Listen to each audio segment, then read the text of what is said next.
Y'all, Joe Chung was so excited because he's unemployed and he won $10,000 on a scratch off, right?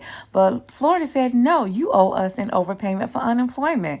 But he was overpaid due to no fault of his own, and they forgave it. Thank goodness he called the news and they were able to get his money back. But I've heard this happening in other places but Florida. Sure, Have you it's guys had real. this A happen to message from you? the Scan Ticket confirming his winning, congratulating him, and directing him to the lottery office to cash in.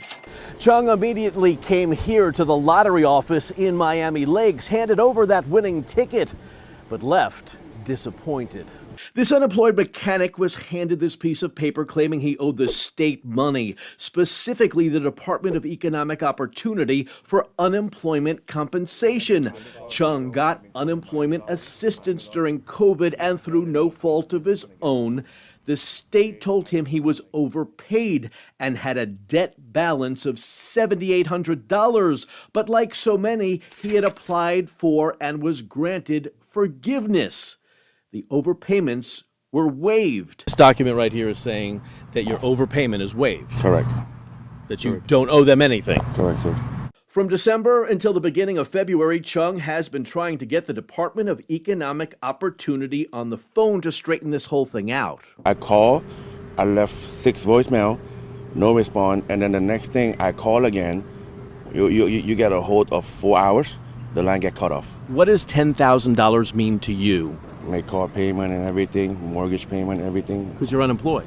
Correct. That's what's happened to several Floridians. Chung is not alone. TV stations all over the state have highlighted the same story with the same scenario. Lotto winners are flagged at the Lotto office and then cannot get a hold of the Department of Economic Opportunity. Something that was so exciting became an absolute nightmare. According to the Florida Lottery, from January 2022 to January 2023, close to 10,000 Lotto winners statewide received a letter like this claiming they owe, a majority of them owing to the Department of Economic Opportunity. You can't get a hold of nobody.